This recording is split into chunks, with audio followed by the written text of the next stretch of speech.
आज हम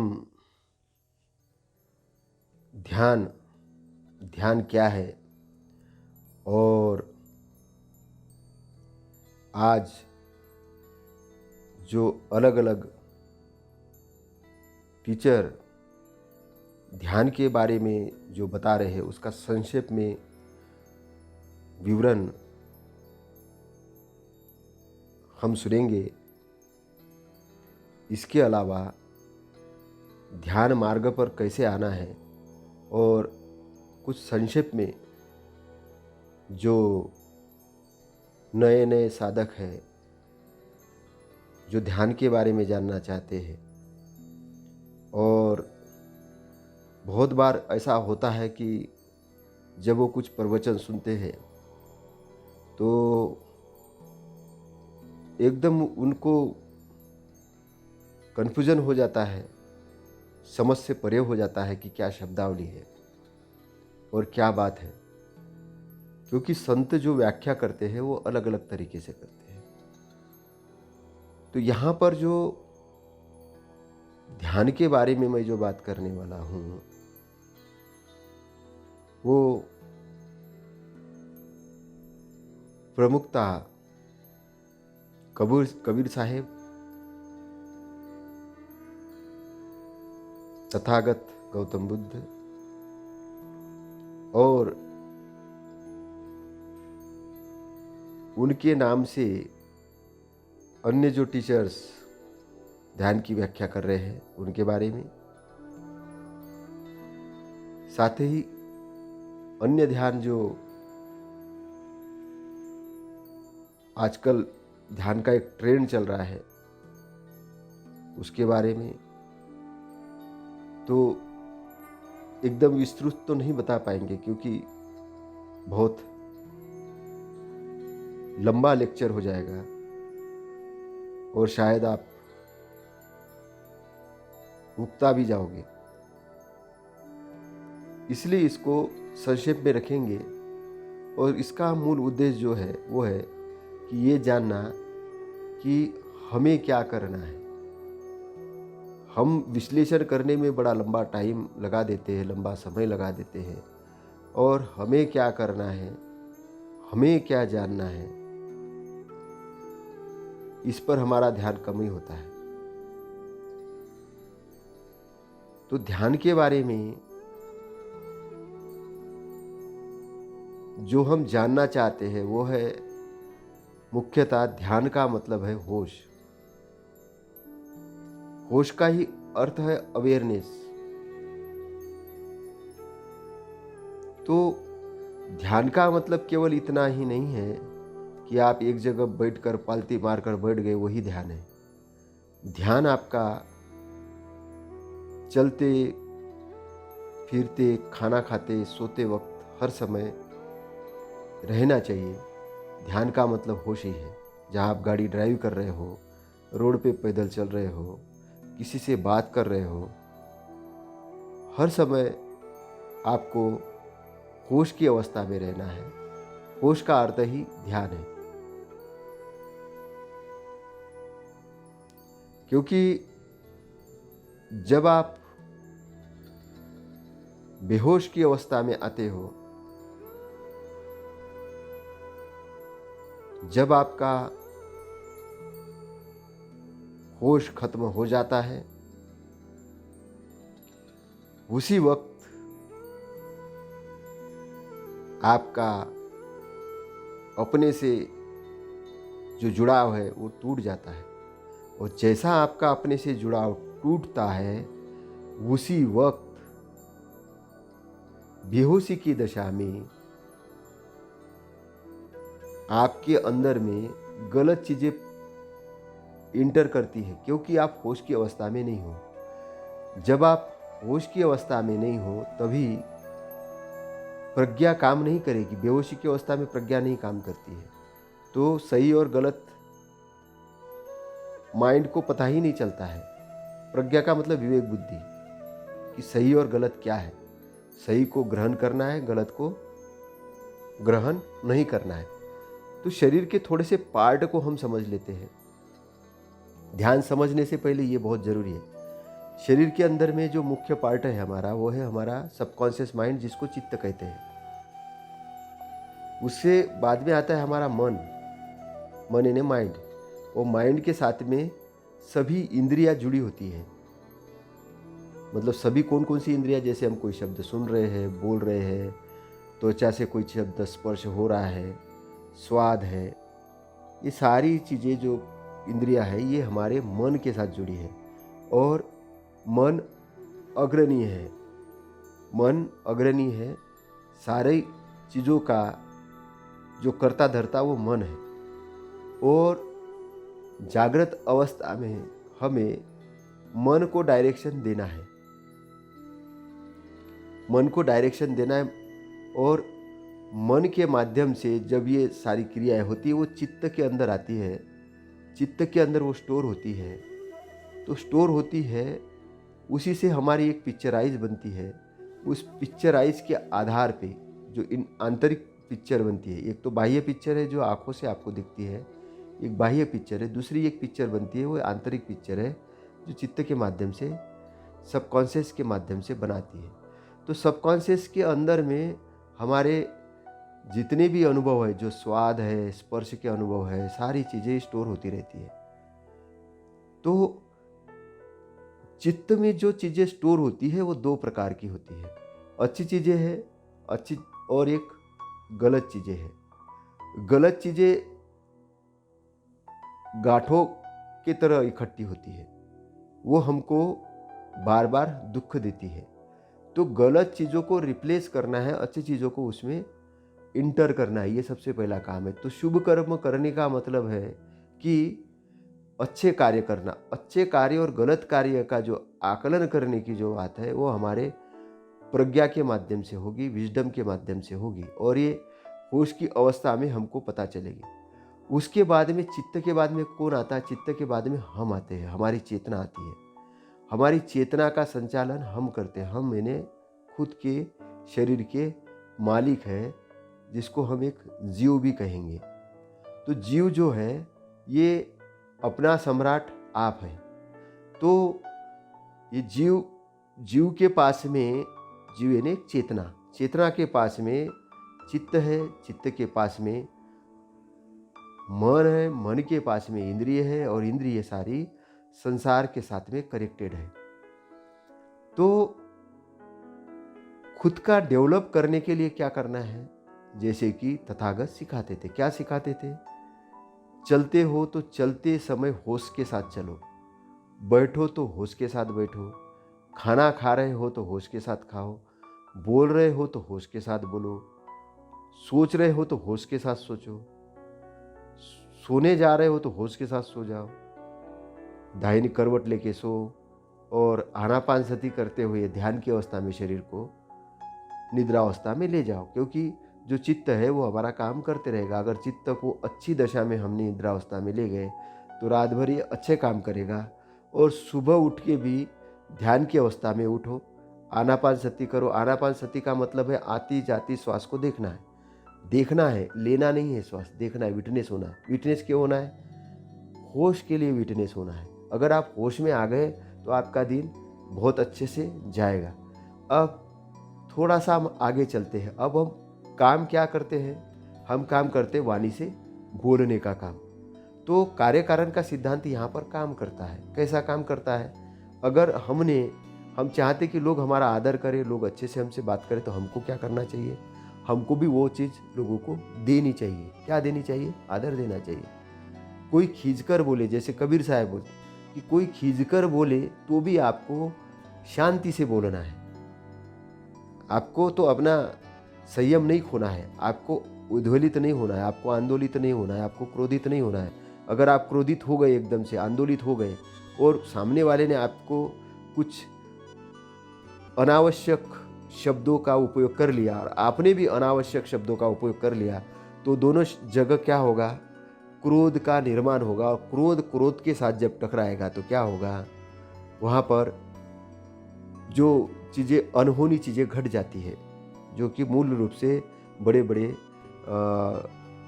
कारणों का निर्माण करती है, बड़ी बड़ी चीज़ें निर्माण कर देती है। तो उस बड़ी चीज़ों को रोकना है, बड़ी चीज़ों को रोकना है, गलत चीज़ों को रोकना है। तो गलत चीज़ों को कैसे रोकेगी कि जैसे एक अपन उदाहरण लेते हैं कि कहीं आग लगी है, आग लगी है तो हम जाके वहाँ तो मिट्टी का तेल नहीं डालते, हम वहाँ पेट्रोल तो नहीं डालते।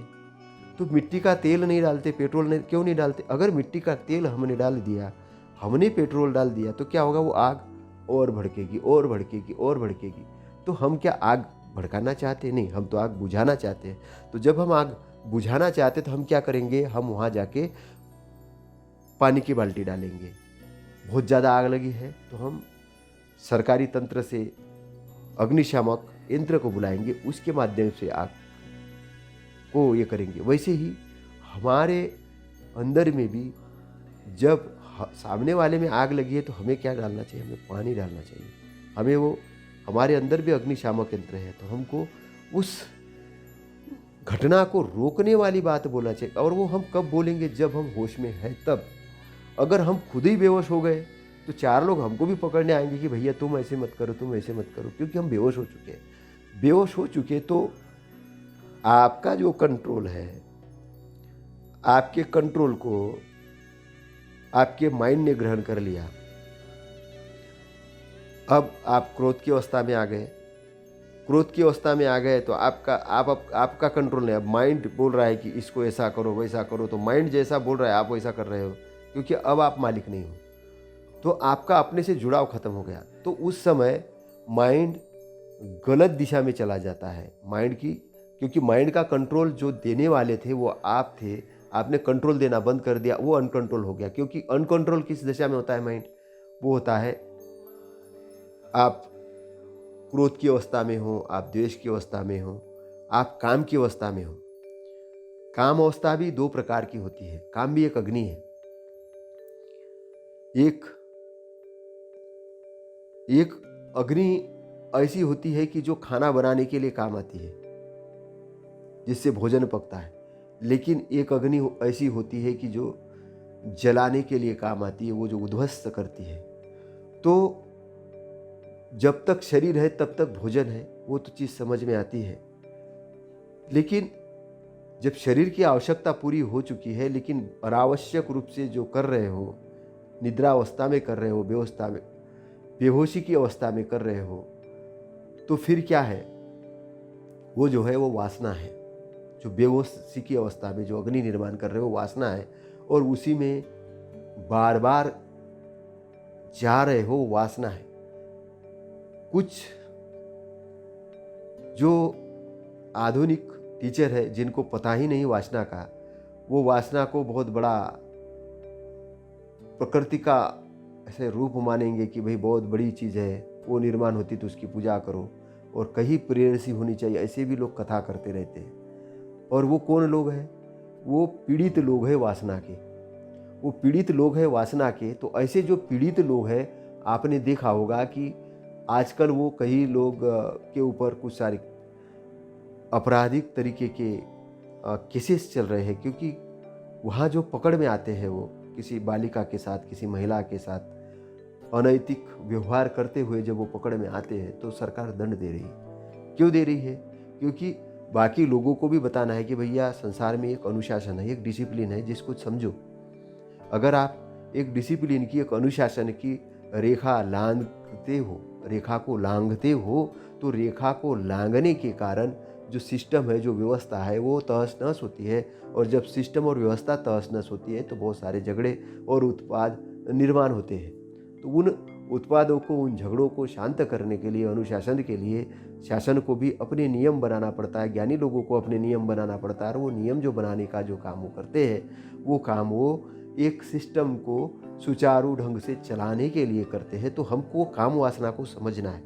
काम वासना भी कैसे है? जैसे कि हमको आज एक पके हुए अन्न की ज़रूरत है, लेकिन हो सके कि एक समय आए कि हमको पके हुए अन्न की ज़रूरत नहीं, हम फल फ्रूट से ही अपना जीवन जगना शुरू करें और फल फ्रूट में ही आनंद मनाना शुरू करें। तो एक समय ऐसा आएगा कि आपको वो पके हुए अन्न की ज़रूरत नहीं। कहने का मतलब कि वो आपको थोड़ी बहुत काम वासना आप कर रहे थे अपने प्रेयसी के साथ में, जो एक कि जीवन चलाने के लिए भी ठीक है, वहाँ तक ठीक है। लेकिन एक समय आएगा जब आप पूर्णतः होश की स्थिति में आओगे, आप काम वासना को समझ जाओगे, आप अरहंत की स्टेज में चले जाओगे और आप निब्बान की अवस्था को प्राप्त करोगे। निब्बान की अवस्था को प्राप्त करोगे, हो सकता है आपको उस समय काम वासना की ज़रूरत ही नहीं रहे, और ज़रूरत रहती ही नहीं है, क्योंकि आपको जो आनंद उसमें आ रहा था काम वासना में थोड़ा बहुत, उससे कहीं गुना आनंद और इतना सुख उस निब्बान के एरिया में है कि उसके बराबर का सुख, उसके बराबर का प्रकाश अब इस संसार में तो है नहीं। वो एक अपना एक संसार है। उस संसार को जब आपने टच करना शुरू कर दिया, उस एरिया को जब आपने टच करना शुरू कर दिया, उसको समझना शुरू किया, उसको जानना जब शुरू किया, जब आपका आंतरिक क्षेत्र बढ़ना शुरू हुआ, आंतरिक क्षेत्र विस्तृत होने लग गया, आपका चित्त जैसे जैसे शुद्ध होने लग गया, जैसे जैसे चित्त शुद्ध होने लग गया, तो आपको ब्रह्मांड के अंदर से बहुत सारी अच्छी अच्छी चीज़ें दिखने लगेगी। कैसे दिखने लगेगी कि एक अच्छा तालाब है, अगर वो जब तक मैल से मैल मैल मैल मैल के द्वारा वो ढका हुआ था, तो उसमें अंदर में जो हीरे मोती, जो भी अच्छे जवाहरात, रंगी बेरंगी मछलियाँ और जो सुंदर सुंदर चीज़ें थी, वो दिख नहीं रही थी, लेकिन जैसे वो शुद्ध हो गया तो वो दिखने लग गई। तो उसमें आपको देखने में आनंद आने लग गया, उसको समझने में आनंद आने लग गया, उसको महसूस करने में आनंद आने लग गया। तो जब आपके चित्त की स्थिति शुद्ध होते जाएगी, तो वो आपको वो चीज़ें मिलना शुरू हो जाएगी। आपकी प्रज्ञा ने आपके लिए ये काम कर चुके होंगे, प्रज्ञा भी आपकी शुद्ध होते जाएगी और प्रज्ञा का लेवल भी आपका बढ़ेगा। आपका प्रज्ञा ऐसा नहीं रहेगा, छोटी लेवल की प्रज्ञा नहीं रहेगी, आपकी प्रज्ञा भी बहुत बड़ी प्रज्ञा हो जाएगी। प्रज्ञा की भी मुक्ति हो जाएगी, चित्त की भी मुक्ति हो जाएगी। जब प्रज्ञा की मुक्ति होगी, चित्त की मुक्ति होगी, तब आप इस ब्रह्मांड के साथ कनेक्टेड हो जाओगे और तब आप उन अच्छाई के साथ कनेक्टेड हो जाओगे। आप अपने अंदर के सम्राट, अपने स्वयं चेतन के साथ पूर्णता कनेक्टेड हो जाओगे और आपके अंदर से ऑटोमेटिक रूप से मित्रता आनी शुरू हो जाएगी, करुणा आनी शुरू हो जाएगी, भलाई के कार्य आप करना शुरू कर दोगे, क्योंकि आपको अब किसी से ना द्वेष रह जाएगा, ना किसी के प्रति आसक्ति रह जाएगी कि ये मुझे चाहिए, क्योंकि आपको बहुत सारी चीज़ें मिल चुकी होगी। तो द्वेष चला जाएगा, आसक्ति चली जाएगी, आपका काम चला जाएगा, तीनों चले जाएंगे, आप शुद्ध हो जाएंगे। आप शुद्ध अवस्था के अंदर आप अरहंत की अवस्था में आ जाएंगे। तो अरहंत का मतलब बहुत बड़ा मतलब नहीं है। अरहंत का मतलब है कि आपने अपने शत्रुओं को पराजित कर दिया। कौन से शत्रु? अपने अंदर के शत्रु, जो आपको इस भवसागर में ले के डूब रहे थे। कैसे डूब रहे थे? आपका शरीर जब बूढ़ा हो रहा था, आप चाह रहे थे कि वो तैरे, लेकिन वो काम वासना और लगी है शरीर में, क्रोध लगा है, द्वेष लगा है, तो वो बंधन है, वो बंधन आपको और भवसागर में डुबा रहे थे। फिर आप जन्म ले रहे थे, फिर आप जन्म लेके फिर आप वही काम कर रहे थे। तो जन्म मृत्यु का जो चक्र है, जो भवसागर का चक्र है, इस पर हम ज़्यादा विस्तृत चर्चा नहीं करेंगे, क्योंकि हम विस्तृत चर्चा करेंगे तो फिर आप दूसरे चक्कर में भटक जाओगे। दूसरे चक्कर में जो इतना सारा साहित्य लिखा हुआ है, वो साहित्य के अगर आप चले जाओगे तो उसमें, इसलिए तथागत से पूछा कि आप पहले जन्म में क्या थे? उन्होंने बोला अव्यक्त, कोई बताने की ज़रूरत नहीं। अगले जन्म में क्या होंगे? बोले अव्यक्त, कोई बताने की ज़रूरत नहीं। फिर बताओगे क्या? बोले संसार में आप दुख में पड़े हो, उस दुख से मुक्ति का मार्ग मेरे पास में, उस पर मैं चर्चा करूँगा। आप अभी बीमार हो, बीमारी से कैसे ठीक होना है, जब ठीक हो जाओगे तो आप जान जाओगे सब कुछ चीज़ें। तो अभी वो उसमें मत पड़ो, आपका फोकस, क्योंकि ये आप जो सोचते हो कि आपके पास बड़े लंबे समय है, लंबे दिन है आपके पास बहुत, लेकिन ऐसा नहीं है। आपकी अभी उम्र देखो, कोई 40 साल का होगा व्यक्ति, कोई 30 साल का होगा, कोई 50 साल का होगा, 60 साल का होगा। अगर आप 60 साल के भी हो और 90 साल में जीते हो, 90 साल तक जीते हो, तो आपके पास में 30 साल है। 30 साल का मतलब क्या होता है? 30 साल का मतलब कुछ 9-10 हज़ार के आसपास में दिन हो जाते हैं। 10,000 दिन है आपके पास, केवल 10,000 दिन है। 10,000 में 50% दिन तो आपके सोने, नहाने, खाने में चले गए। आपके पास बचे 5,000 दिन, आपके पास 5,000 दिन। आप समझ रहे हैं ना कि आप जो सोच रहे हो कि लंबा समय, ऐसा नहीं है। आपके पास लिमिटेड समय है। फिर ये आंधी है, तूफान है, बीमारी है, इससे झड़ते हुए, इससे लड़ते हुए शरीर आगे बढ़ता है और अपने आप को बचाता है। हर चीज़ में बचा के हम लोग आगे बढ़ते जाते हैं। तो ये जो हमारे पास जो नाव है, जो भवसागर के अंदर में चल रही है, ये जो नाव है, ये तैर रही है, हम इसको आंधी से बचा रहे, तूफान से बचा रहे, है ना। ये आज जो कोरोना के अंदर में हम लोग मास्क लगाते हैं, हाथों को बार बार साबुन से धोते हैं, 6 फीट से ज़्यादा का डिस्टेंस मेंटेन करते हैं और भीड़ भाड़ वाले एरिया में नहीं जाते हैं, क्यों कर रहे हैं? क्योंकि अभी उसकी वैक्सीन आई नहीं है। वैक्सीन नहीं आई तो हमको अपना बचाव करना है, क्योंकि हमको अगर हो गया तो क्या होगा? हमारे घर में जो बुजुर्ग लोग हैं, अगर उनकी प्रतिरोधक क्षमता नहीं है तो उनको ज़्यादा हो जाएगा, तो उनके शरीर के लिए वो घातक है, क्योंकि वो संक्रामक है, एक से दूसरे में लग जाता है। इसलिए सबको बचाव करना ज़रूरी है। इसलिए सरकार अपने संदेश प्रवाहित कर रही है, और सभी तरीके से जो उदारवादी लोग हैं, जो समाज सेवी लोग हैं, वो काम कर रहे हैं, वो जागृत कर रहे हैं। जो कई सारे जो डॉक्टर्स हैं, जो इसमें अपनी जीवन लीला उन्होंने समाप्त कर दी है, उनके लिए हमको उनका बड़ा आदर है, और वो उनका जो बलिदान है वो इस समाज के लिए, इस संसार के व्यक्तित्व के लिए बहुत बड़ा बलिदान है। जो लोग आज काम कर रहे हैं, जो लोग निस्वार्थ ढंग से काम कर रहे हैं, कुछ जो लोग अभी काम धंधे पे नहीं जा रहे हैं, उनको जो लोग खाना प्रोवाइड कर रहे हैं, उनके लिए जो काम कर रहे हैं, एक बड़ा काम है, ये एक पुण्य का कार्य है, जो अच्छा कार्य है। तो जब आप अच्छा कार्य करने लग जाते तो अंदर से खुशी आना चालू हो जाती है। अंदर से जब आप खुशी आना चालू होती, ये आपकी एक अच्छे कर्मों की गठरी बनती है। वही गठरी जो शुभ कर्म करो, कितने करो? बहुत सारे करो। तो हम जब ये भवसागर में तैरते हैं तो तैर के कहाँ जाना है? घाट को पार लगाना है, संसार सागर को पार लगाना है, घाट को पार लगाना है। ऐसे संत कबीर साहब कहते हैं। कबीर साहब कहते हैं कि घाट को पार लगा। तो आपके पास जब विवेक बुद्धि है, उस विवेक बुद्धि से घाट को पार लगाने का काम करना है। तो ध्यान का मतलब यही है। ध्यान का मतलब है होश, होश में आना है, और होश में आकर ये सब गलत को गलत समझना है, सही को सही समझना है, सत्य वचनों को ग्रहण करना है, और प्रतिदिन हमको अनुशासन की अवस्था में रहना है। हमको हमारा चित्त जो काम करेगा वो एक डायरेक्शन में काम करेगा। इसलिए हमको एक अपनी प्लानिंग बनानी है कि हम क्या करना चाहते, क्यों करना चाहते, इसके पीछे का क्या उद्देश्य है, पूरा उद्देश्य लिखो, उसके हिसाब से प्लानिंग करके काम करो। तो काम करेंगे तो आपके रिजल्ट बढ़ जाएंगे। केवल दौड़ नहीं लगानी है कि वो उससे मुझे जीतना है, उससे मुझे जीतना है, उससे मुझे ज़्यादा नंबर चाहिए, ऐसा नहीं है। उससे कुछ नहीं होता। कंपटीशन आपका अपने से होना चाहिए, और अपने से आप जब कंपटीशन करते हैं तब आप आगे बढ़ते हैं, आगे बढ़ते जाते हैं, आगे बढ़ते जाते हैं। तो हमको आगे बढ़ने का काम करना है।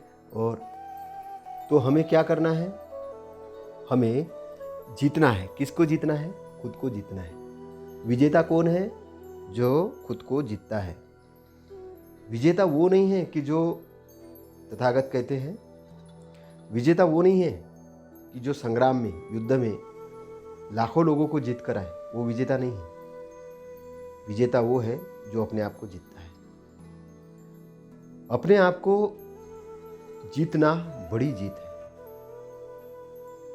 जब आप अपने आप को जीतते हो तब आप सारी दुनिया को जीत लेते हो, और जब आप अपने आप से हार जाते हो तो सारी दुनिया से हार जाते हो। आपकी जीत अपनी जीत है। आप अकेले आए थे, आपको अकेले जाना है। बीच में ये संसार है। ये संसार क्या है? एक भवसागर है। इस भवसागर में आपका शरीर क्या है? एक नौका है। आपके अंदर जो विवेक बुद्धि है, जो प्रज्ञा है, वो क्या है? एक चप्पू है, जिसको आपको चलाना है, एक दिशा में चलाना है। किस लिए चलाना है? इस घाट को पार करने के लिए, इस भवसागर को पार करने के लिए। तो ये जब पार करेंगे तो आपके साथ में जो लड़ाई होगी, वो काय की लड़ाई होगी? आपके अंदर के जो काम, क्रोध, मोह, मोह ने मूर्ता, जो अज्ञान है, आपको जिसकी जानकारी नहीं, तो आप संशय में आ जाओगे कि क्या करें, कैसे करें।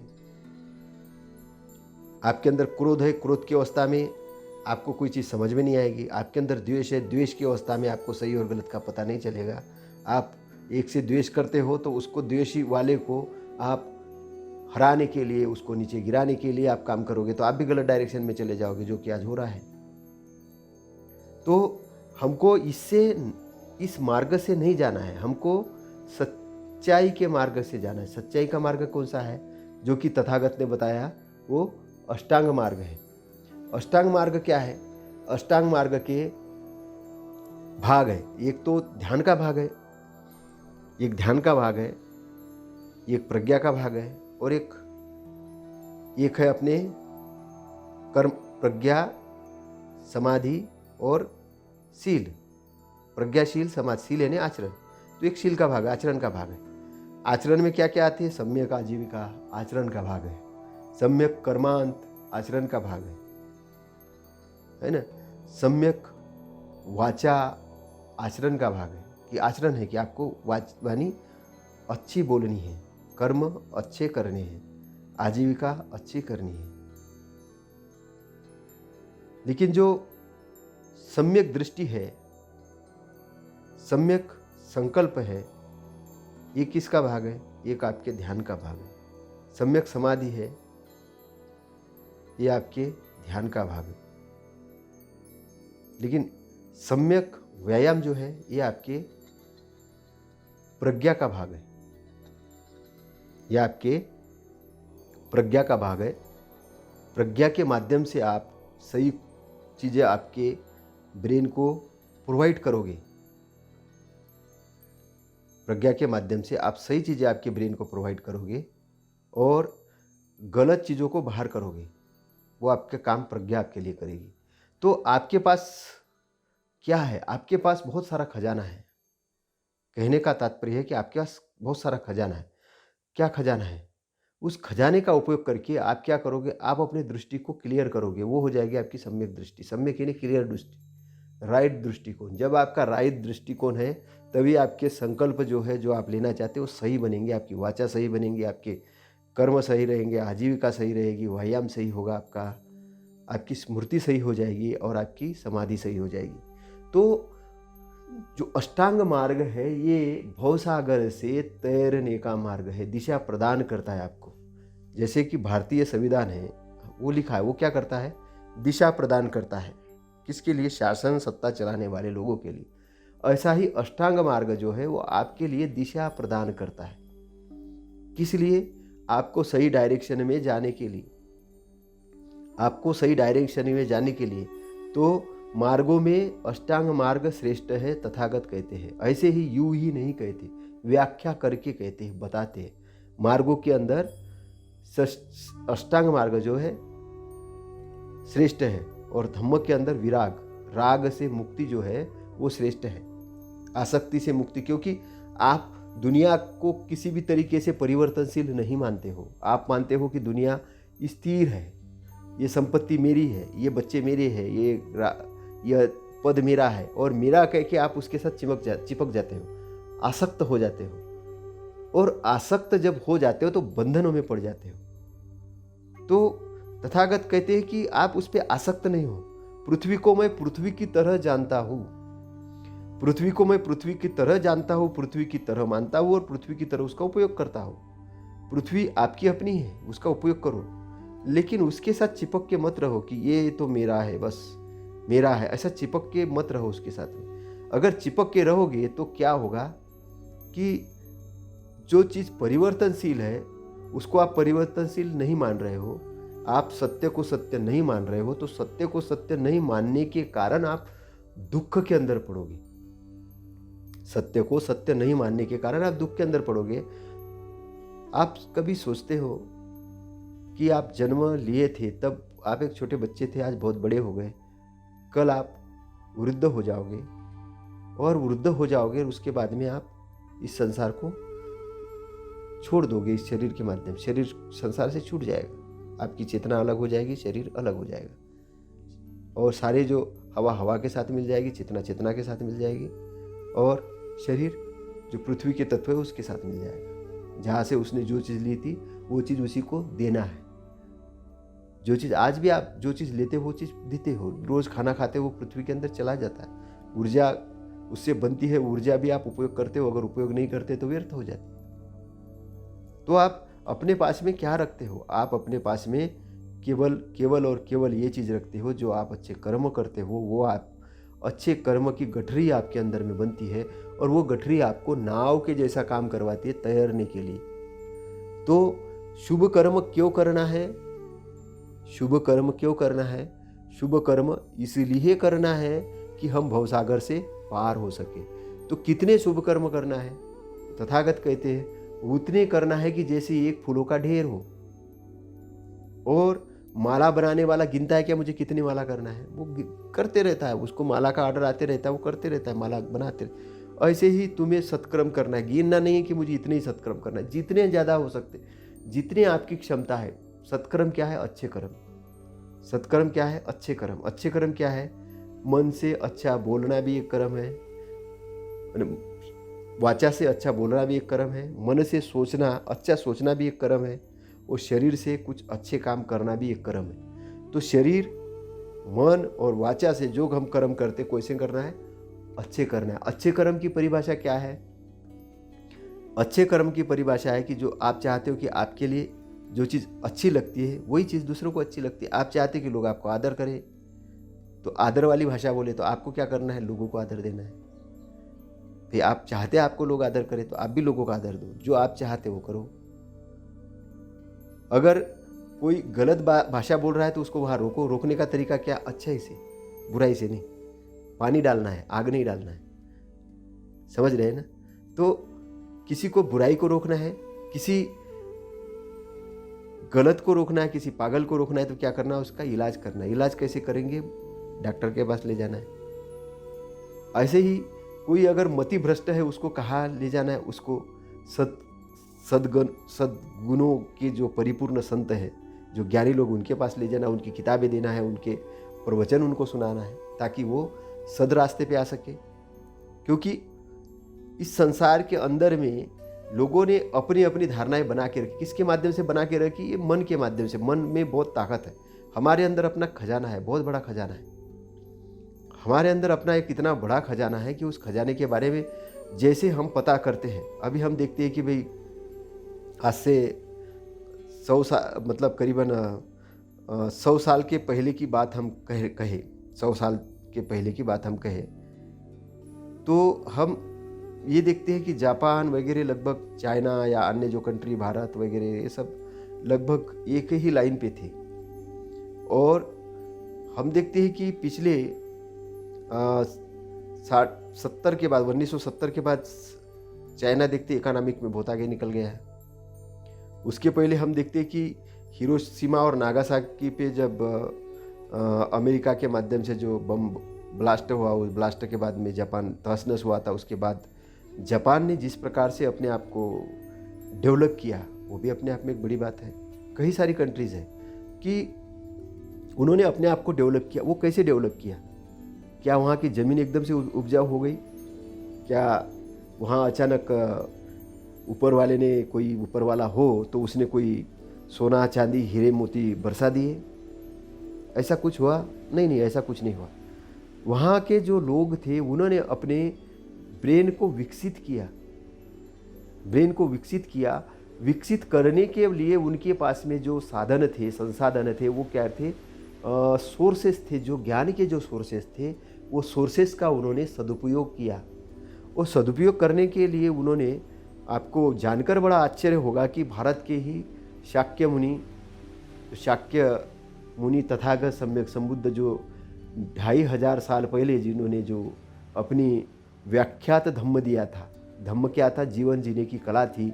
उस कला का उन्होंने सदुपयोग किया। कि इन्होंने, जापान वालों ने उस कला का सदुपयोग किया और अपने ब्रेन को बड़े लेवल पे डेवलप किया। तो तथागत ने क्या बताया था? तथागत ने विश्व का एक सिस्टम बताया था कि विश्व एक सिस्टम के साथ काम करता है। विश्व का एक सिस्टम है और ये एक सिद्धांत पे काम करता है, जो है कार्य कारण का सिद्धांत।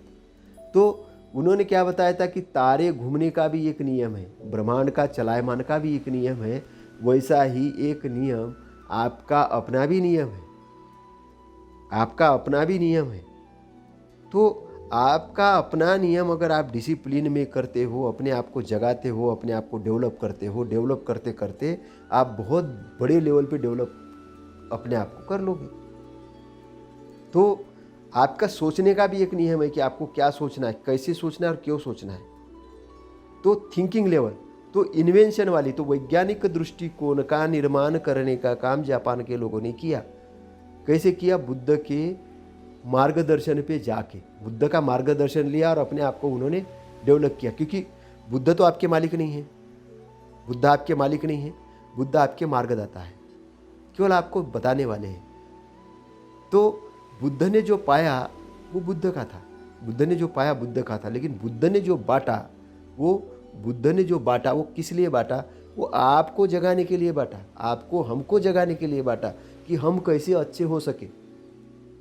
भाई बुद्ध तो तर गए, बुद्ध तो अरहंत सम्यक संबुद्ध हो गए, उनको तो वो सारी चीज़ें मिल गई जो चाहिए था, उनका लक्ष्य तो पूरा हो गया, लेकिन उन्होंने क्या किया कि जो मुझे मिला है, जो मुझे जाना है, जो मुझे अच्छी चीज़ें मिली है, जो मैं देख रहा हूँ, तो बुद्ध क्या चाहते थे?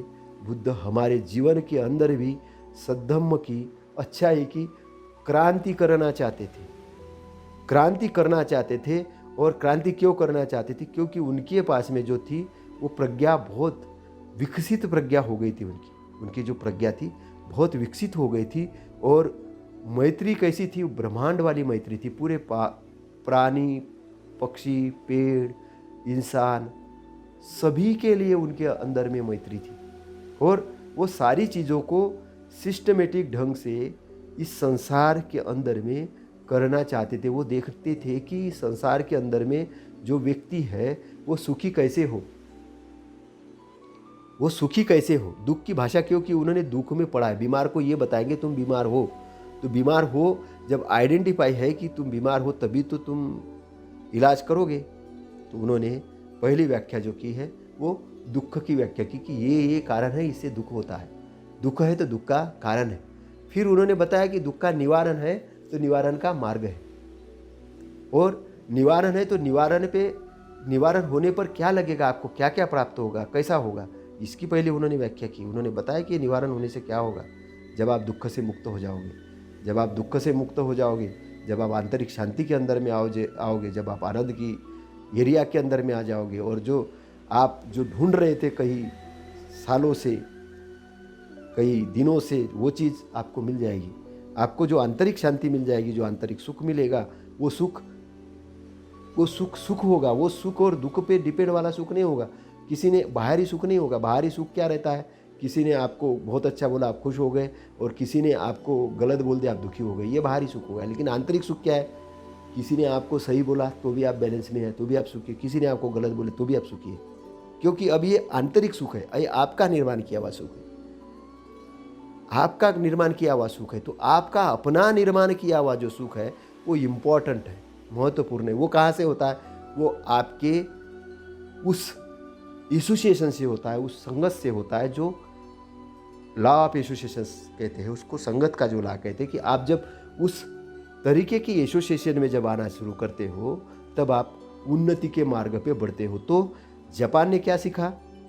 जापान ने सिस्टम सीखा, अनुशासन सीखा जापान ने। जापान के लोग बहुत ज़्यादा अनुशासित हैं। फिर अनुशासन के साथ साथ क्या सीखा? जापान ने इन्वेंशन करना सीखा। जापान किसी भगवान के अवतार के भरोसे पे नहीं रहा। क्यों अवतार के भरोसे पे क्यों नहीं रहा? क्योंकि बुद्ध ने अवतारवाद का नियम ही नहीं दिया। बुद्ध ने अपने आप को एक सामान्य व्यक्ति कहा कि मैं एक सामान्य से माता पिता के जन्म से उनके द्वारा पैदा हुआ, मैं बालक के रूप में पैदा हुआ, बड़ा हुआ, मैंने ज्ञान अर्जन किया, मुझे ये प्राप्त हुआ, आपको भी हो जाएगा। मुझे जैसे प्राप्त हुआ वो आपको भी हो जाएगा। इतनी सीधी सी व्याख्या बताई। और मुझे आप अपना कल्याण मित्र जानो, कि मैं आपका कल्याण करने वाला एक मित्र हूँ, दोस्त हूँ आपका, बस उससे ज़्यादा कुछ मत जानो। मुझे बहुत ज़्यादा महिमा मंडित मत करो, क्योंकि अगर ज़्यादा महिमा मंडित करोगे तो मुझे पूजने लग जाओगे, और मैं जो बता रहा हूँ उसको भूल जाओगे। मैं जो बता रहा हूँ उसको भूल जाओगे, मेरे को पूजने लग जाओगे, और मेरे को पूजने से आपको क्या मिलेगा? कुछ नहीं मिलेगा। आप फिर वैसे के वैसे ही रह जाओगे। भाई हमने तो सुबह काम कर लिया, क्या कर लिया? बुद्ध के मूर्ति के सामने गए, हमने फूल वूल चढ़ाए और पूजा कर लिया और आशीर्वाद मांग लिया, और अभी दिन में जाके क्या कर रहे? कुछ भी कर रहे, कुछ भी कर रहे। हमारे चलने की दिशा नहीं मालूम, हमने तो अपना काम कर लिया। तो इसका मतलब आप बुद्ध के गुलाम हो गए। आपको गुलाम नहीं बनना है, बुद्ध को अपना मार्गदाता बनाना है। बुद्ध के पास जाना है तो क्या क्या लेके जाना है आपको? अगर उनके सौम्य रूप को अगर पूजा कर रही हो तो किस प्रकार से करना है? अहोभाव के रूप से, कि आपने मुझे अच्छा मार्गदर्शन दिया, आपके मुझे धम्म के वचन मिले, आपके कारण मेरा जीवन बहुत अच्छा है। तो आप उस चेतना को नमन करना है जो ब्रह्मांड के अंदर है। उनकी चेतना, जो जितने भी अरहंत है उनकी निब्बान की एरिया के अंदर में वो चेतना है। वो चेतना को, उस अच्छाई को नमन कर रहा है, और ये कहना है कि धन्य है कि आपका मार्गदर्शन हमें मिला है, कबीर साहब आपका हमको मार्गदर्शन मिला है। वो धन्यता ये करना है, हो भाव करना है कि आपके कारण हमें मार्गदर्शन मिला है, सदगुरु आपके कारण हमें मार्गदर्शन मिला है ना। नहीं तो जो लोग ऐसी प्रार्थना करते हैं, कैसे? हम तो कुछ नहीं हैं, आप ही सब कुछ है। अरे हम कुछ नहीं मतलब क्या नहीं? हम तो आपके गुलाम हैं, ये है, ऐसे हम तो मतलब वो अपने आप को इतना गिरा देते कि वो अपने सम्राट को भूल जाते। अब जो कोई अपना सम्राट ही नहीं तो उसको कैसे ब्रह्मांड मिलेगा बताइए। तो वो मन का गुलाम हो गया, तो मन उसको चलायमान करता है। अब मन को आपका गुलाम होना चाहिए। आपका गुलाम का मतलब है कि आपके कंट्रोल में होना चाहिए, आपके दिशा निर्देशन में होना। अब आप उसके दिशा निर्देशन में चले गए, आप अपने होश को भूल गए, तो मन जिधर ले जा रहा उधर जा रहे। मन ने दुखी किया, आप दुखी हो गए। मन ने खुश किया, आप खुश हो गए। मन ने बोला सो जाओ, सो गए। फिर मन के माध्यम से चित्त के अंदर प्रोग्राम हो गए। चित्त तो आपका बहुत पूरा ब्रह्मांड के अंदर फैली हुई चेतना। तो चित्त क्या हो रहा है, जैसे जैसे मन के प्रोग्राम दे रहे हो, चित्त के अंदर जा रहे हो, वैसी फीलिंग निर्माण हो रही। तो सतपथ पे गया हुआ चित्त आपकी बहुत बड़ी विजयी कर सकता है, आपको बहुत अच्छे रास्ते पे ले जा सकता है। लेकिन गलत रास्ते पे गया हुआ चित्त आपकी बहुत बड़ी हानि भी कर सकता है। इसलिए चित्त को भी ठीक करना है, चित्त को भी सीधा करना है। चित्त को सीधा कैसे करना है, तथागत कहते हैं इसको जैसे बाण बनाने वाला बाण को ठीक करता है, बाण बनाने वाला बाण को ठीक करता है, या नहर में जो पानी ले जाते तो पानी कैसे ले जाते उसको ठीक करते नहर को, है ना। वैसे ही अपने चित्त को ठीक करना है, डायरेक्टेड करना है, दिशा वाला करना है। क्योंकि आपको लक्ष्य निर्माण करना ही पड़ेगा कि आप क्या करना चाहते हो। क्या पुराने समय में जो लोग परिवार तथागत के पास में जाते थे वो किसी उद्देश्य को लेके जाते थे कि घर छोड़ दिया, पत्नी अच्छी नहीं लग रही, बच्चे अच्छे नहीं इसलिए छोड़ के जाते थे? नहीं। अगर ऐसा श्रवण वर्ग अगर बनता तो वो कोई काम का नहीं है।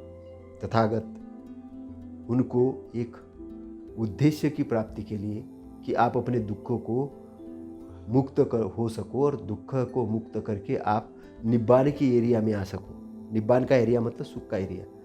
दुख को जब आप खत्म कर दोगे तो दुख जिस चीज़ से दुख पैदा होता है वो चीज़ को समझा के उससे दूर हटके वो एक अपनी जीविका और अपना आचरण उस हिसाब से स्पीडली करके तैयार करना चाह रही थी एक टीम, कि वो टीम पूरे संसार के लोगों को एक मार्गदर्शित कर सके। इसलिए बड़े पैमाने पे एक संघ का निर्माण करने की उनको ज़रूरत थी। इसलिए उन्होंने जो आना चाह रहे थे बोले आओ, आ जाओ, जल्दी आओ, आपका तो उद्धार होगा, आप संसार का भी उद्धार करोगे। तो एक टीम तैयार करने के लिए बहुत सारी संख्या में उस समय भिक्षुओं को उन्होंने दीक्षा दी। भिक्षुओं को इसलिए दीक्षा नहीं दी कि चलो भाई तुमको कोई काम धंधा नहीं है तो आ जाओ, घर से पीड़ित हो तो आ जाओ, तुम्हारे ऊपर कर्जा हो गया तो आ जाओ, ऐसा नहीं। पीड़ित हो ये हो नहीं, तुमको कुछ अच्छा काम करना है, सारी चीज़ों को निपटा के आ जाओ, घर को बता के आ जाओ, पत्नी को बता के आ जाओ कि मैं परिवार भिक्षु बन रहा हूँ, माता पिता से इजाज़त लो। ऐसा नहीं चोरी छुपे आ जाओ और बन जाओ, ऐसा भी नहीं। क्यों? क्योंकि एक सहमति का था उपासक और भिक्षुओं का। तो सहमति से तो क्यों बनाना चाहते थे, वो चीज़ का प्रचार करना चाहते थे, उस अच्छे चीज़ का प्रचार करना चाहते थे। तो क्या है बुद्ध का मार्ग, क्या है तथागत का मार्ग, क्या है वो ध्यान का मार्ग है, इन्वेंशन का मार्ग है।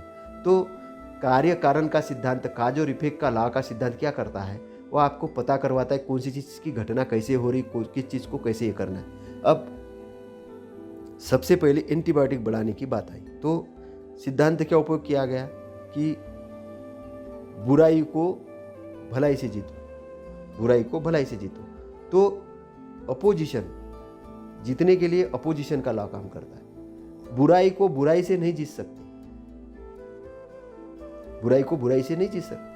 अगर बुराई को बुराई से जीतने जाओगे तो बढ़ जाएगी। इसलिए एंटीबॉडीज जो बनी अपोजिशन में है। फिर सत्य को सत्य जानो, असत्य को असत्य, सही को सही जानो और जैसा है उसको वैसा जानो। उसमें कुछ मिलावट मत करो, जो चीज़ जैसी है वैसी जानो, उसका इन्वेंशन करो। सत्य को सत्य जानो, असत्य को असत्य जानो। कुछ भी कल्पना निर्माण मत होने दो। क्या होता है कि मन बड़ी कल्पना करता है, और कल्पना कैसी कर लेता है। अभी आप जो देखते होंगे कि जो जिनकी दृष्टि सम्यक नहीं है, मिथ्या दृष्टि है, तो वो एकदम से कल्पना कर देते और कल्पना करके ऐसा साहित्य लिख देते हैं कि वो लगता है कि ये अवतारवाद का सिद्धांत, वो अवतार, ये 10वां अवतार, बुद्ध 9वां अवतार, और वो अवतारवाद आएगा और ये करेगा और वो करेगा, और वो खूब ऐसे कहानियाँ लिख देते हैं और व्यक्ति भ्रम में हो जाता है। इधर मंदिर बनाओ, उस मंदिर में इतना दान दो, तो वो दान दोगे तो स्वर्ग के अंदर आपको ये मिलेगा, नहीं तो नरक मिलेगा। शनि का ऐसा है, तो ग्रह ऐसा है, तो वैसा है, तो ज्योतिष्य ऐसा है। तो ऐसे कर करके एक डराने वाली एक टीम भी है। तो डराने वाली टीम क्या करती है, पहले डराती है, और फिर डराने के बाद क्या करती है, फिर वो सॉल्यूशन भी देती है कि ये करो, ये हवन करो, इसमें ऐसे करो, वैसे करो। लेकिन हर चीज़ में उसका दान रहता है, उसको लगता है कि पैसा मिले। तो ये एक व्यवसाय है, धर्म भी व्यवसाय बन गए हैं। और सामान्य आदमी जो बेचारा अपने काम में 24 घंटे व्यस्त है, जो गृहस्थी में फंसा हुआ, अपने धंधे में फंसा हुआ, उसको पढ़ने का टाइम नहीं मिल रहा है या टाइम नहीं निकाल पा रहा है, उसको समझ नहीं है, तो वो इनका मार्ग वो बन गया है। तो ये उसके लिए काम करते हैं और वो भी उसी में लगा है। तो इस प्रकार से एक सिस्टम डेवलप हुआ। तो वो सिस्टम क्या हुआ, एक ऐसा सिस्टम डेवलप हुआ कि उस सिस्टम ने लोगों के अंदर की इन्वेंशन की, जो इन्वेंश करने वाली, जो अनुसंधान करने वाली जो भावना थी, वो भावनाओं को रोक लगा दी। इसलिए अनुसंधान करने की जो भावना, जो ज्ञान था, वो विकसित न होके अविकसित हो गया। तो आदमी क्या बना, कर्मकांडी बना, आदमी चमत्कारिक बना, वो किसी चमत्कार का इंतजार करने लग गया। लेकिन कभी कभी प्रकृति, ब्रह्मांड कुछ ऐसी चीज़ें करवा देती है कि जैसे अभी कोरोना आया, कोरोना आने से क्या हुआ कि सारे मंदिरों के कपाट बंद हो गए, कि बोले नहीं जा नहीं सकते, कि बोले क्यों, क्वारंटाइन है, मंदिर को भी क्वारंटाइन, पुजारी भी संक्रमित हो रहा है, पादरी भी संक्रमित हो रहा है, भिक्षु भी फिर अब आवे विज्ञान पे कि भाई शोध करो। तो आदमी आज सोचने लग गया कि ये इतने बड़े बड़े जो मंदिर थे, इतने बड़े बड़े जो पुजारी थे, ये भी संक्रमित होने लग गए, क्या बात है। तो जो सोचने वाला आदमी है उसकी बुद्धि जागृत हो जाएगी, उसको जागरण तैयार होगा, उसको लगेगा कि हाँ कुछ तो है, कुछ तो इन्वेंशन। क्योंकि हमने जो पैसा वैज्ञानिक प्रयोगशाला में लगाना था, अनुसंधान करने वाले प्रयोगशाला में लगाना था, उस प्रकार की हमने शिक्षा देनी थी, उस प्रकार से हमने काम करना था, लेकिन हमने काम नहीं किया। क्यों नहीं किया, क्योंकि सत्ता का कंट्रोल उन लोगों के पास था कि जो मंदिरों में ज़्यादा विश्वास करते थे। जो मंदिरों में ज़्यादा विश्वास करते, उन्होंने बहुत सारे मंदिर बनाए, बहुत सारे मंदिर बनाए और मंदिरों में मूर्तियाँ डाल दी, और मूर्तियों के अंदर लोगों को बोला कि तुम आओ, दान दो और मांगो। मांगो क्या, मांगो जो तुमको चाहिए मांगो। अच्छा, लोगों को मिला, मिलेगा नहीं ऐसा नहीं, मांगने से मिलता भी है। कैसा मिलता है, किसी ने बोला कि मुझे अच्छे नंबर दोगे तो मैं ये आपको प्रसाद बांटूंगा, अच्छी नौकरी दे दोगे, अच्छा व्यवसाय। अब अच्छा व्यवसाय किससे मांग रहा है, वो मूर्ति से नहीं, अपने आप से मांग रहा है। अपनी चित्त के अंदर उसकी पिक्चर बन रही है, लेकिन सामने वाले ने बता दिया, पुरोहित ने बता दिया कि तुम इस मूर्ति से मांगोगे तुमको मिल जाएगा, और विश्वास दिला दिया। अब विश्वास किसने किया, उस आदमी ने खुद ने किया। उसने अपने चित्त के अंदर प्रोग्रामिंग डाली और एक डायरेक्शन उस दिशा में काम करने लग गया। उसकी वो मन्नत पूरी हो गई, तो उसको क्या लगा, इस मूर्ति ने मेरी मन्नत पूरी की। लेकिन उस मूर्ति ने नहीं की, उसने खुद ने ही की, उसने खुद ने ही अपनी मन्नत पूरी की। तो खुद के अंदर में ही आपका सम्राट बैठा हुआ है। लेकिन यहाँ पर गलती क्या हुई, यहाँ पर गलती ये हुई, ये आदमी सफल तो बना, लेकिन ये सफल बनने के बाद इसको इन्वेंशन नहीं हुआ, इसका अज्ञान के अंधेरे अंधेरे में ये पहुँच गया। लेकिन पहुँचने के बाद उसको ये लगा कि मूर्ति के कारण मैं पहुँचा हूँ, तो वो धन लुटा के उस मूर्ति पे देने लग गया। और मूर्ति वाले को पता है, कुछ पता है कुछ नहीं पता है, तो वो अपना घर भरने लग गया। तो उसमें क्या हुआ कि सारा ध्यान जो है मूर्तियों की तरफ गया। तो आदमी क्या करता है, मूर्ति को ये करने के लिए दूध देता है, तो छप्पर भोग का खाना लगाता है। लेकिन जो मानवीय बच्चे, जो वृद्ध पड़े हुए हैं, इनके प्रति इनकी करुणा नहीं जागती, क्योंकि इन्होंने मुझे क्या दिया। जबकि असली कर्म कहाँ होने वाले, असली कर्म होने वाले हैं कि आप मानव मात्र की जब सेवा करेंगे, मानव मात्र को खुश करेंगे, पशु पक्षियों से प्रेम करेंगे, उसका संरक्षण करेंगे, यज्ञ में गायों की बलि को रोकेंगे, मुख बगीर जानवरों की बलि को रोकेंगे, और पेड़ों को काटने से रोकेंगे, और अधिक पेड़ों को लगाएंगे, जल का संरक्षण करेंगे, अच्छे जल का निर्माण करेंगे, वातावरण को शुद्ध करेंगे, और अच्छे नए नए इन्वेंशन करेंगे, कार्बन डाइऑक्साइड निकलने वाली गैस को रोकेंगे, ऑक्सीजन को बढ़ाएंगे, और प्रकृति को आनंदमय करेंगे। एक ऐसा वातावरण निर्माण करेंगे कि जिससे एक विकास की गति तेज हो। विकास की गति तेज हो रही, तेज करने का काम किसका है, तेज करने का काम उन लोगों का है, उन सब लोगों का है कि जो इस जानते हैं। आप जानते हो तो आप केवल लोगों को बताओ। आपके हाथ में कोई अधिकार पावर है तो आप उसको इम्प्लीमेंटेशन करो। सबको अपने अपने जगह पे रह के अपना अपना काम करना है। तो क्या करना है, आप अपने सम्राट हो। पहली चीज़, आप अपने सम्राट हो। आपको अपने सम्राट को प्राप्त करना है, जानना है। आप एक स्वयं चेतन व्यक्ति हो। स्वरूप स्थिति के अंदर आपको आना, अपनी स्वरूप स्थिति, अपनी ज्ञान की होश की स्थिति में आना है और वहाँ से रह के आपको अपने आप को संचालित करना है। आप भी एक ब्रह्मांड ही हो, आप एक ब्रह्मांड के साथ कनेक्टेड हो। आपके अंदर से ब्रह्मांड की शुरुआत होता है, ब्रह्मांड बाहर से नहीं, आपके अंदर से ही। और आपको अपनी गुलामी को दूर करना है। किस प्रकार की गुलामी? जो आपकी अपनी गुलामी जो आपने ओढ़ के रखी है या आपको उन अज्ञानी लोगों ने दी है, या जो अज्ञानी जो लोग थे जो अपने आप को बड़े गुरु कहते थे उन्होंने दी है, उससे आपको हटना है। तो तथागत ने सिस्टमेटिक ढंग से व्याख्यान किया है। तथागत ने सिस्टमेटिक ढंग से एक एक चीज का व्याख्यान किया है। कबीर साहेब सीधी भाषा में अपनी बात बोलते हैं, वही तथागत हर चीज को सिस्टमेटिक ढंग से बोलते हैं कि हर चीज का एक विपाक है, रिजल्ट है। जो आप कार्य करते तो एक रिजल्ट है। आप ऐसा मत बोलो कि अचानक आपके खेत में फसल आ जाएगी, नहीं। आपको फसल लाने के लिए क्या करना पड़ता है?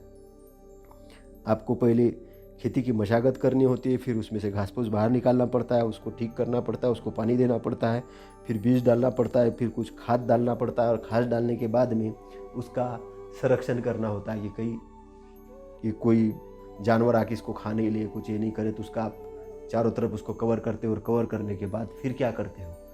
फिर ऐसा बोलते हो कि हमने कल बीज डाला था और बस आज हमको फसल चाहिए, नहीं। बीज डालने का एक समय होता है और फसल उगने का एक समय होता है, वो आप प्रकृति के ऊपर छोड़ दो। कुछ चीज़ें आपको प्रकृति के ऊपर छोड़ना है, क्योंकि आपने बीज डाल दिया, आपने पानी दे दिया, आपने अपना काम कर दिया, तो आपको अपने कार्य करना है।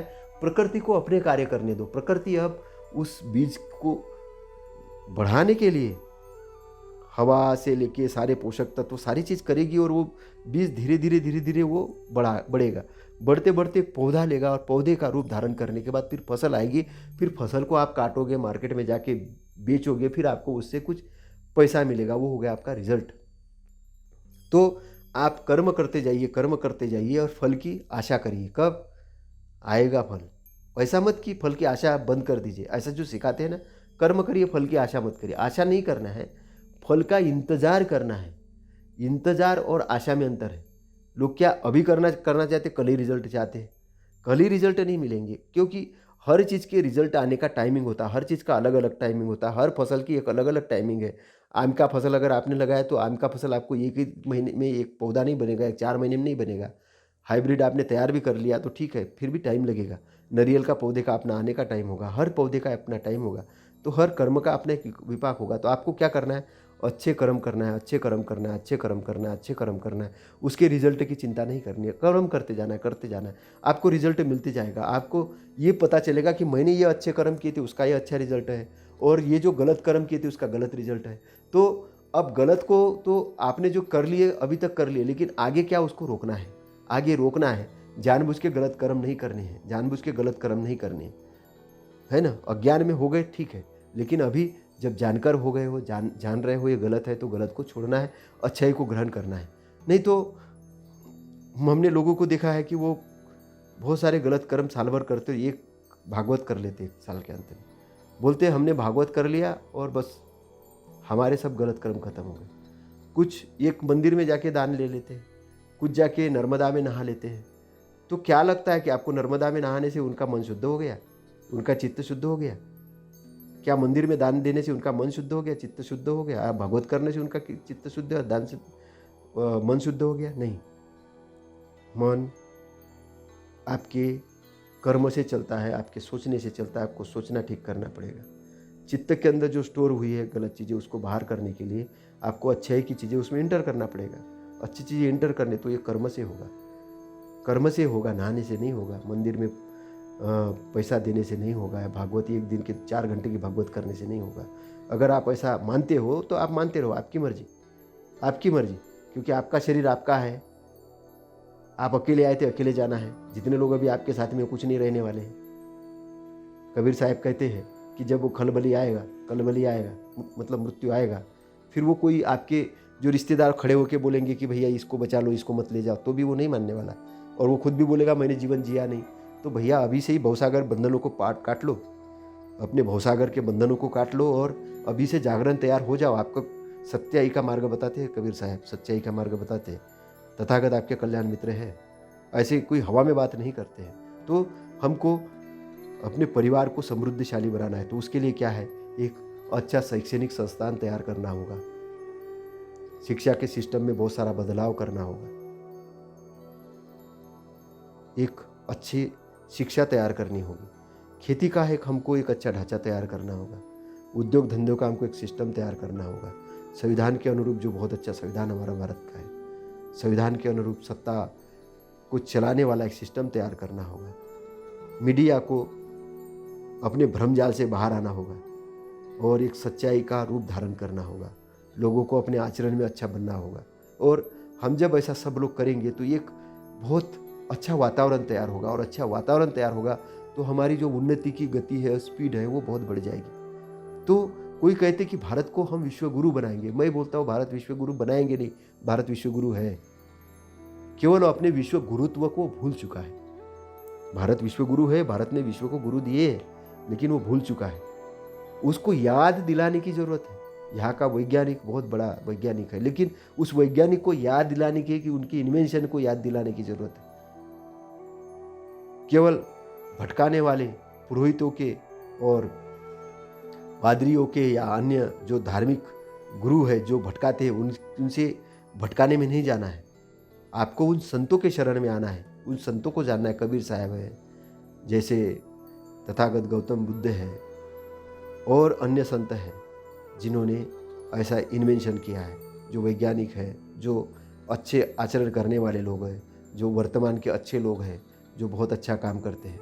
नहीं तो लोग जाएंगे उन गुरुओं के पास में, उन शिक्षकों के पास में।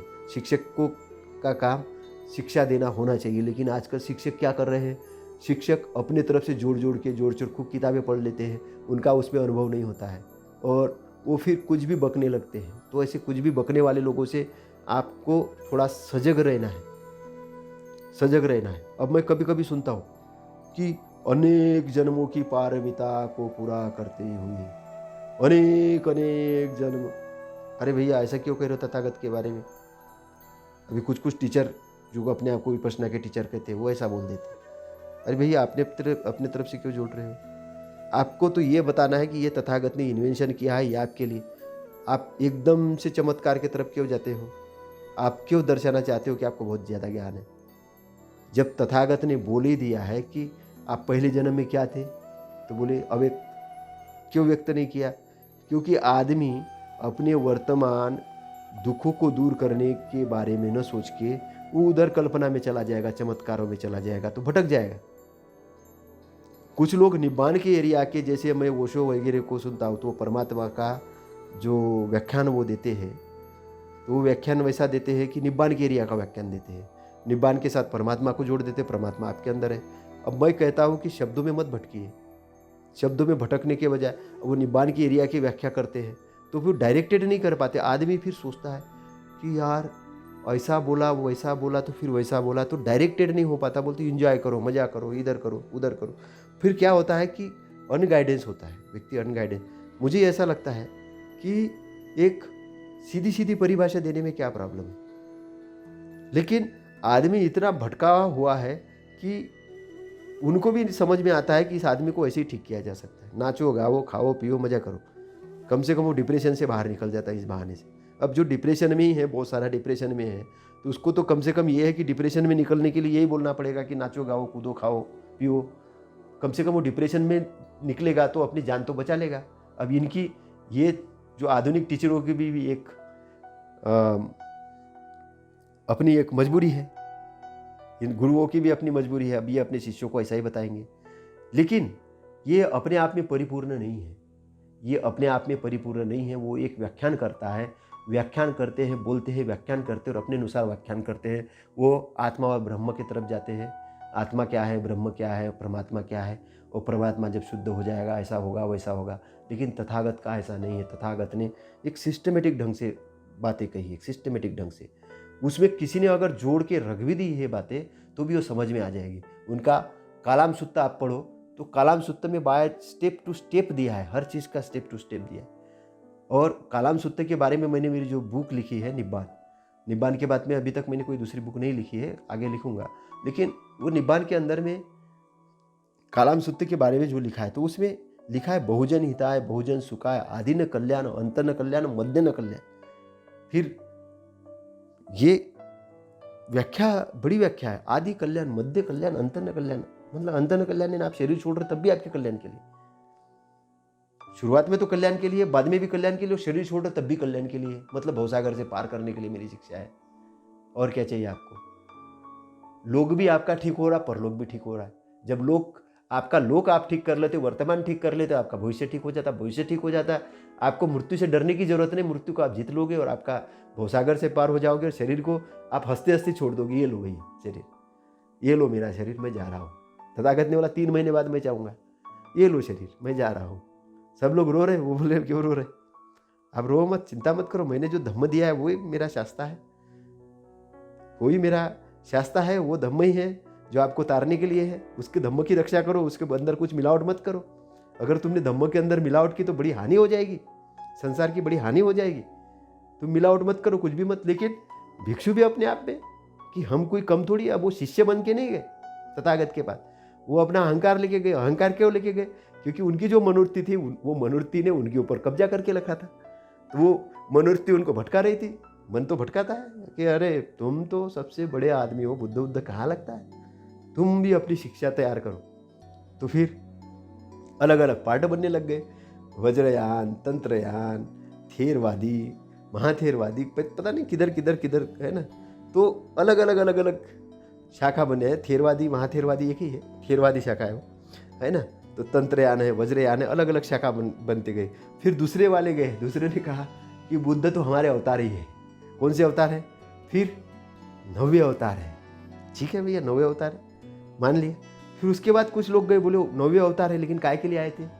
वो इसलिए आए थे कि वेदों से, ये जो दूसरे लोग हैं उनको वेदों से दूर रखने के लिए। वेदों में सब कुछ है। अरे वेदों में सब कुछ है तो भ्रम में हो गए लोग, साहित्य लिख दिए। अब तथागत कहते हैं कि वेद पथहीन जंगल है। वेद पथहीन जंगल है, जंगल जैसा है, उसमें बहुत सारी चीज़ें। लेकिन आप जंगल में जाओ, कौन सी चीज़ किधर है आपको पता ही नहीं है, डायरेक्टेड ही नहीं है। तो उसमें क्यों भटक रहे हो? उसमें क्यों भटक रहे हो? जंगल में भटको मत। आपको मैं पद दे रहा हूँ, रास्ता दे रहा हूँ, आप रास्ते से निकलो और अपने डेस्टिनेशन तक चले जाओ, तथागत ने कहा है।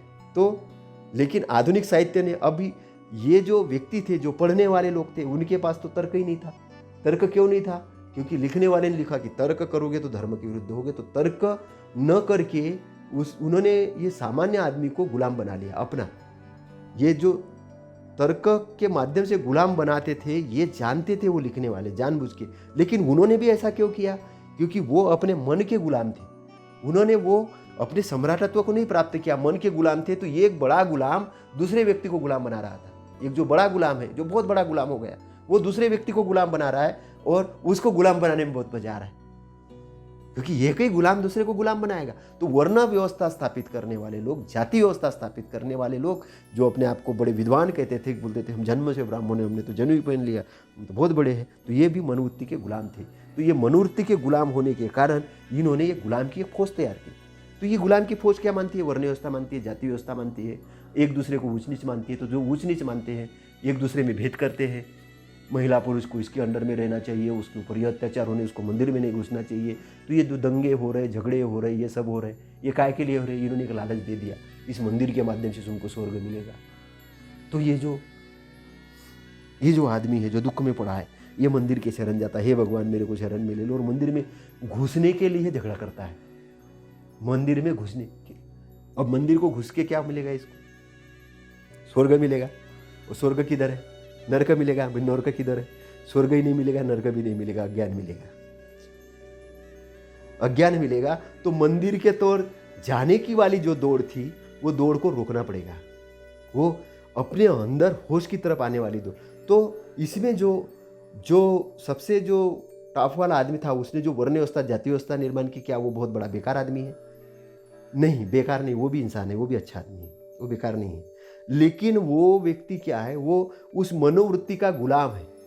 अगर आप सदगृहस्थ हो, अगर आप अच्छे गुरुओं के शिष्य हो, तो आप उसको समझोगे, उसके ऊपर भी आप करुणा करोगे, और उसके ऊपर भी दया करके ये बताओगे कि हे व्यक्ति, हे मित्र, तुम्हारे अंदर में ये चीज़ की कमी है, ये चीज़ ऐसी ऐसी है, तुम ये करके देखो, तुम अच्छे वचन बोल के देखो, इन लोगों के बारे में एक मैत्री वाली बातें करो। तुम एक अपने अंदर से मैत्री निर्माण करो, सबको एक समान देखो। जब वो अपने समान सबको अच्छा देखना शुरू करेगा तो उनके अंदर का जो द्वेष है, जो राग है, जो क्रोध है, जो काम वासना है, ये निकलना जब शुरू हो जाएगी, जब अच्छाई के मार्ग में, और जब अच्छाई के दर्शन हो जाएंगे, उनके अपने अंदर के सम्राटत्व के दर्शन हो जाएंगे, तो वो लोग भी बोलेंगे हाँ आप सही कह रहे थे, आप सही कह रहे थे, हम भटक रहे थे। अब ये भी क्यों भटकते हैं? क्योंकि उनकी जीविका अर्जन का साधन है और सम्मान, बस दो चीज़ें। उनको वहाँ पे आके 10-20 लोग पैर पड़ते हैं, प्रवचन में बुलाते हैं और कुछ सम्मान स्वरूप दान देते हैं, तो उनको लगता है हमारे पास इतने करोड़ की संपत्ति है, ये राज्य वाला प्रधानमंत्री हमको बुलाता है, मुख्यमंत्री हमको बुलाता है, वो हमारे पैर पड़ता है, तो इनको लगता है, बड़ा खुश हो जाते हैं ये भी, क्योंकि इनको भी अच्छा लगता है प्रधानमंत्री को, मुख्यमंत्री को, या इस प्रकार के बड़े बड़े, इनको भी लगता है कि भाई इनका लोग बड़ा सम्मान करते हैं, इनके साथ में इतने लाख लोग, करोड़ लोग जुड़े हैं, तो हमको इतनी वोट मत मिल जाएगी। उनका अपना स्वार्थ है, इतना इनका अपना स्वार्थ है, स्वार्थ से दुनिया चलती है, ठीक है, वहाँ तक ठीक है। लेकिन क्या है, जब सच्चाई का मार्ग समझ में आने लग जाएगा तो क्या होगा, यही लोग बहुत बड़ा काम करेंगे, यही लोग बड़ा काम करेंगे, यही परिवर्तन का काम करेंगे। जैसे सारिपुत्र, महामोदगलयान, कश्यप वगैरह जो बड़े बड़े लोग थे, जो जिनके बहुत सारे शिष्य थे, ये जब बुद्ध के साथ शामिल हुए तो बुद्धिज्म का बहुत बड़ा यहाँ पे विकास हुआ और बहुत बड़े पैमाने पे ये कार्य हुए। लेकिन क्या हुआ कि कालांतर में ऐसा हुआ कि वो शिक्षाएं जो थी कहीं न कहीं दबते गई और आदमी की मनोवृत्ति भटकते गई। भटकने के कारण क्या हुआ कि ये धीरे धीरे उसका विलोप हो गया और उस स्थान को किसी और स्थान ने ले लिया। इसलिए जो अमृत चीज़ थी, जो चीज़ आपको तारने के लिए थी, जो नाव तैयार करके रखी थी, उसी नाव को आप तोड़ने लग गए हो, उसी अमृत को आप विष समझने लग गए हो। तथागत आपके कल्याण मित्र है। क्या तथागत ने आपको बोला कि आप उनको सोना चांदी दान दो? क्या तथागत ने आपको बोला कि वो संपत्ति दान दो? क्या तथागत ने ये बोला कि मेरे को पूजो? नहीं। फिर तथागत कौन है? तथागत आपके कल्याण मित्र है, निस्वार्थ ढंग से आपके घर गए थे। भले आपने उसको मुंडक बोला, कुछ भी बोला तथागत, लेकिन तथागत गए और तथागत की दृष्टि, मैत्रीवत दृष्टि आपके लिए पड़ी। उन्होंने बोला मेरी बात तो सुनो, आपका भी कल्याण होगा। क्योंकि वो एक ऐसे ज्ञानी व्यक्ति थे, ऐसे व्यक्ति थे जिन्होंने वो चीज़ को पाया था, जिन्होंने वो चीज़ को पाया था और वो देना चाहते थे और अपने पूरे हृदय से देना चाहते थे, शीतलता से देना चाहते थे, मैत्री भाव से देना चाहते थे, आपका कल्याण चाहते थे। तो आप समझो, वाणी को समझो, तथागत के वाणी को समझो। कबीर साहेब आपको फटकारते डांटते हैं, लेकिन जब मैं कबीर साहेब को पढ़ा, उन्होंने बोला वो लोग नहीं सुनते हैं तो भी मत सुनने दो, वो पुरोहित नहीं सुनते मत सुनने दो, लेकिन फिर भी उनको बताओ कि ये गलत है, फिर भी बताओ, अपना बोलना बंद मत करो। इसका मतलब क्या है कि कबीर साहेब भी जानते हैं, कबीर साहेब भी जानते, और ऐसा नहीं, उनमें भी थोड़े विद्वान तैयार हुए। सारिपुत्र महामोदगलयान, ये महामोदगलयान सारिपुत्र उस समय वर्ण व्यवस्था के हिसाब से ब्राह्मण थे, श्रेष्ठ वर्ण के थे, जैसी व्यवस्था बना के रखी थी। लेकिन तथागत के सानिध्य में जाने से वर्ण भूल गए, क्योंकि उनको लगा कि वर्ण व्यवस्था तो नकली है। असली ब्राह्मण तो कौन होता है? असली ब्राह्मण तो वो होता है जिसने अपने अंदर से राग द्वेष को, सबको, बुरी चीज़ों को मिटा दिया है, जो भवसागर से पार हो गया है, जिसने अच्छाई का मार्ग पकड़ लिया, वो ब्राह्मण होता है, शुद्ध होता है, वो ब्राह्मण होता है। हम तो नकली ब्राह्मण बन गए थे, नकली ब्राह्मण बन के अपने आप को बड़े बड़े ये कर रहे थे, लेकिन वो कब पता चला? वो तथागत के पास गए तब। तो जो असली चीज़ है वो असली होती है, असली हीरा तो असली होता है। असली हीरा को नकली नहीं किया जाता, और नकली हीरे को असली, भरे नकली हीरा भी होता है ना, मार्केट में मिलता है, दिखता हीरे जैसा है लेकिन होता नहीं। आजकल जो नकली रोल्स रॉय घड़ी है, वो घड़ी 2 लाख की आती है, तो नकली घड़ी वो 2-3 हज़ार की मिलती है, दिखती रोल्स रॉय जैसी, लेकिन रोल्स रॉय नहीं। तो आजकल नकली ब्रांड भी बनता है, बहुत सारा ब्रांड नकली बनता है, डब्बा वही होता है लेकिन असली चीज अंदर नहीं होती। तो हमें सत्य को सत्य जानना चाहिए, असत्य को असत्य, असली को असली जानना चाहिए, नकली को नकली जानना चाहिए। ये जो अवतारवाद जो है ये सब नकली है। ये कौन कहता है? ये कबीर साहब कहते हैं कि ये जो 10 अवतार है, ये 24 अवतार है, ये अवतारवाद सब नकली है। आदमी, आप अपने सम्राट हो, अपने चेतन स्वरूप हो, अपने अंदर आओ, अपने अंदर झाँको, ऐसे कबीर साहब कहते हैं। बुद्ध कहते हैं आपका दीप आपके अंदर है, आपका संरक्षण स्थान आपके अंदर है। जब आप प्रज्ञा के शिखर पर चढ़ जाते हो, जब आप प्रज्ञा के शिखर पर कब चढ़ देते हो? जब आप कार्य कारण के सिद्धांत को जानते हो, अच्छे बुरे को जानते हो, तो आपकी प्रज्ञा की विमुक्ति होती है। प्रज्ञा की विमुक्ति होती, चित्त की विमुक्ति होती है। प्रज्ञा भी आपकी पावरफुल हो जाती है जब आपका चित्त शुद्ध होता है। चित्त शुद्ध होता है तो प्रज्ञा की विमुक्ति हो जाती है और चित्त की विमुक्ति होती है। चित्त भी पावरफुल होता है, प्रज्ञा भी पावरफुल होती है, और जैसे पावरफुल होता है तो सिस्टम आपको समझ में आने लगता है। फिर आपके हाथ से अच्छे कार्य होना शुरू हो जाएंगे। और जिस दिन आप ये समझना शुरू करोगे, जब आप अपने अंदर में जागृत अवस्था में आना शुरू हो जाओगे, उस दिन से आपका एक नया दिन शुरू होगा। आपको फिर लोगों पे गुस्सा नहीं आएगा, उस पर करुणा आएगी। लोगों के गलत आचरण पे गुस्सा ना, पे करुणा आएगी। आपको पता चलेगा ये आदमी इसके कारण ऐसा बोल रहा है। आपको पेड़ पौधों का संरक्षण करने में मजा आएगा। आपको अपने उन्नति में मजा आएगा, क्योंकि आप अरबपति खरबपति अब इसलिए नहीं बनोगे कि पड़ोसी को दिखाना है कि देखो मैं अरबपति खरबपति हूँ। आप इसलिए बनोगे कि आपको लगेगा कि आपके कारण इतने सारे लोगों को व्यवसाय मिल रहा है, इतने सारा मैं टैक्स दे रहा हूँ तो सरकार को इतना लाभ हो रहा है, मैं अच्छा काम कर रहा हूँ, अच्छा आचरण कर रहा हूँ, उसके कारण मुझे खुशी मिल रही है, मैं अपनी योग्यता को बढ़ा रहा हूँ, मैं इस जीवन में आने। अगर आप प्रचारक हो, संत बन गए हो, प्रचारक हो, तो आप अच्छा प्रचार करोगे। आपको लगेगा कि बहुत सारे लोगों को अच्छे मार्ग पे आना है, बहुत सारे लोगों को सुख प्रदान करना है। आप गुलाम बनाने के लिए काम नहीं करो कि ये गुलाम बने, ये मेरा गुलाम बने, वो मेरा गुलाम बने। आपको डराओ, इसको डराओ, उसको डराओ, इसको धमकाओ, ये बंद हो जाएगा। डराना, धमकाना और ये सब कौन करते हैं? ये सब अज्ञानी लोग करते हैं। लेकिन जो ज्ञानी है वो मित्र बनाता है।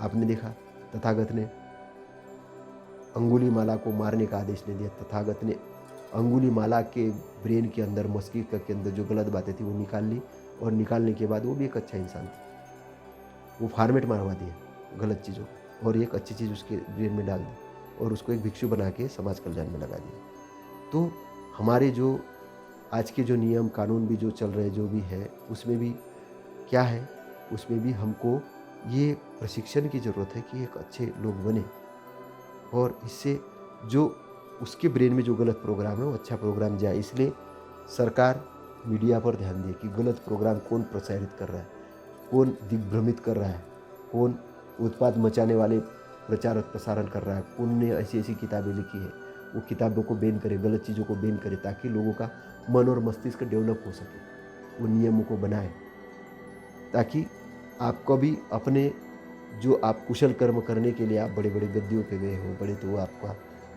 उसका लाभ मिले, कि वो दिखाने के लिए आंतरिक रूप से आप भी खुश हो, आप भी आनंदित हो।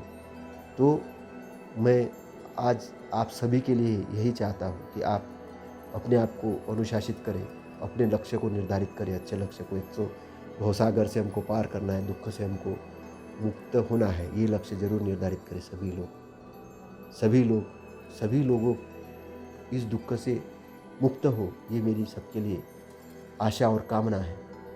आप अपने आप को सही दिशा में ले जाए और सद्गुरु के वचनों को जरूर सुने, तथागत को समझे, बुद्ध को समझे और अन्य महापुरुषों को समझे। आप कोष वाला जीवन जिए, परिवार के साथ में आप अच्छे आनंदित रहें। बच्चों को आप अपने बच्चों की तरफ ध्यान दें, अपने माता पिता की तरफ ध्यान दें, अपने माता पिता की देखभाल करें, आप अच्छे कार्य करें, आप अपने आप को अच्छा स्वस्थ बनाएं, अपने स्वास्थ्य की देखभाल करें, दीर्घजीवी बने, और दीर्घजीवी बन के आप अपने जीवन को आनंदित करें, आगे बढ़े और आप सफल हो। आपके लिए यही मेरी मंगल कामना है। आपका मंगल हो, आप खुश रहें। धन्यवाद।